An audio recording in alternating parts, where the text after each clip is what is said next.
Alors on a parlé de greffe, on a parlé de biologie et de préservation, de reliquats qui pouvaient rester après la rupture.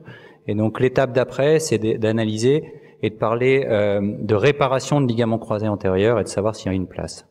Alors c'est pas un concept récent, c'est réparation de ligaments croisés antérieurs. Dans les années 70, c'était une chirurgie qui était proposée en routine avec des sutures directes à ciel ouvert. Néanmoins, en post-opératoire, vous voyez, les patients étaient plâtrés pour laisser cicatriser le ligament croisé antérieur, et ces techniques ont été progressivement abandonnées en raison d'un taux d'échec vraiment important, et que dans certaines séries, plus de 50% de re-rupture. Et puis dans les années 90, la ligamentoplastie, la reconstruction du ligament croisé antérieur, a progressivement eu le vent en poupe, en raison du développement des techniques arthroscopiques qui permettaient de mieux positionner notre greffe, de faire plus de gestes, l'amélioration des moyens de fixation qui ont autorisé tout ça. Grâce à tout ça, on a pu autoriser une rééducation précoce à ces patients, et c'est progressivement devenu le gold standard.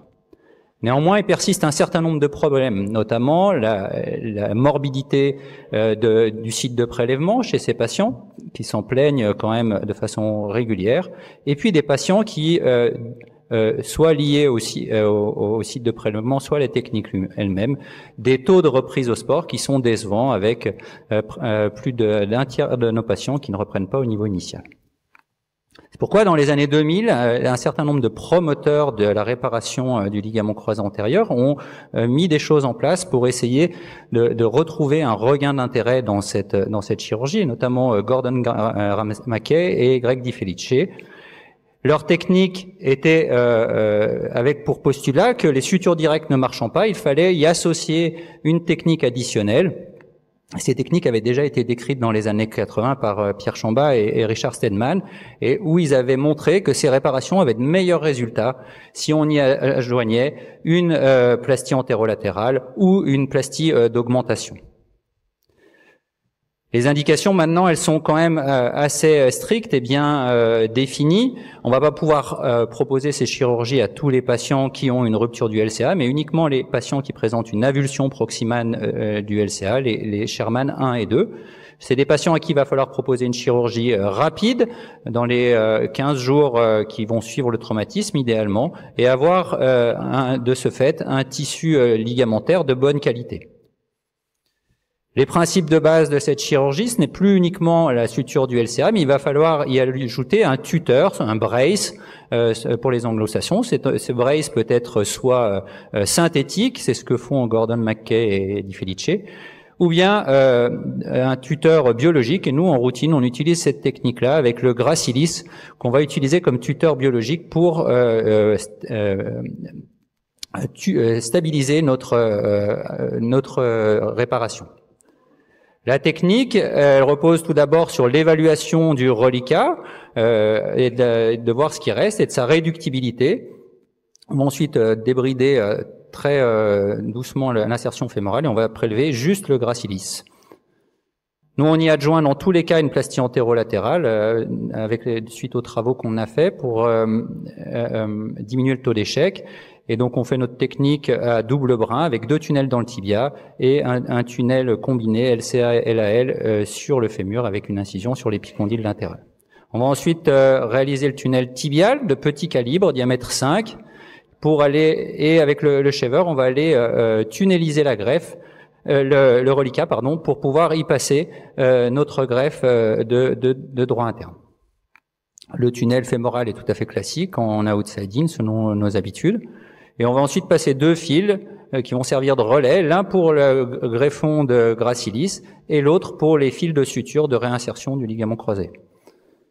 On va ensuite réaliser la fixation du reliquat en passant à l'aide d'une pince scorpion les fils de suture du LCA, et le gracilis va être monté dans le tunnel fémoral, de même que les fils de suture du LCA, et les deux vont être fixés à 20 degrés de flexion avec une vis d'interférence. On va ensuite utiliser le brin restant de gracilis en aller-retour pour réaliser la plastie antérolatérale qu'on va fixer en extension à l'aide des fils de traction sur le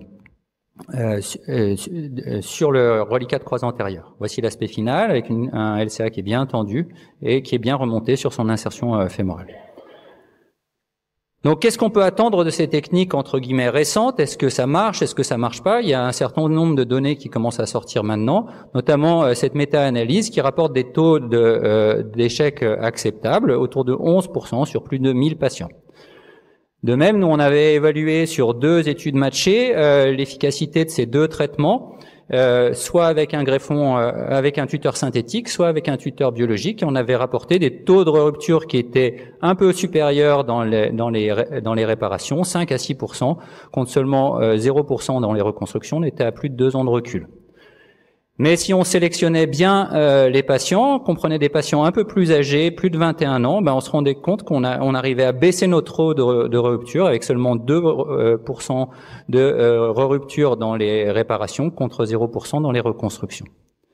Ça corrobore les résultats d'un certain nombre d'études, notamment celle de Gagliardi, qui a rapporté des taux d'échec dramatiques dans les réparations du ligament croisé antérieur, avec 48% d'échecs dans cette série, contre seulement 5% dans les reconstructions au tendon quadricipitale. En revanche, il y avait un avantage. On l'a retrouvé dans les 2 études. À 6 mois de recul, les patients avaient des suites qui étaient quand même plus enthousiasmantes, avec des résultats de tests isocinétiques qui étaient bien meilleurs, notamment sur la force des ischio-jambiers, et des tests de retour au sport qui étaient significativement supérieurs dans le groupe qui avait eu une réparation comparativement aux patients qui avaient eu une reconstruction. Et ça, à 2 ans de recul, on avait retrouvé également la même chose en termes de retour au sport au même niveau, 74% dans le groupe réparation contre seulement 60% dans le groupe reconstruction, et c'était presque significatif. Donc au final, il faut considérer que ces réparations du ligament croisé antérieur, c'est une option qu'on peut considérer dans les ruptures du LCA, mais uniquement les ruptures proximales. Ça impose de bien sélectionner les patients en termes de zone de rupture. On ne peut pas opérer toutes les ruptures du LCA. En termes d'âge, il faut bien choisir ceux qu'on va opérer. Et en termes de type de sport. Les jeunes patients ne sont pas une bonne indication pour ces chirurgies-là. Et l'adjonction d'une plastie antérolatérale est probablement ou peut-être un élément important pour assurer la cicatrisation. Je vous remercie.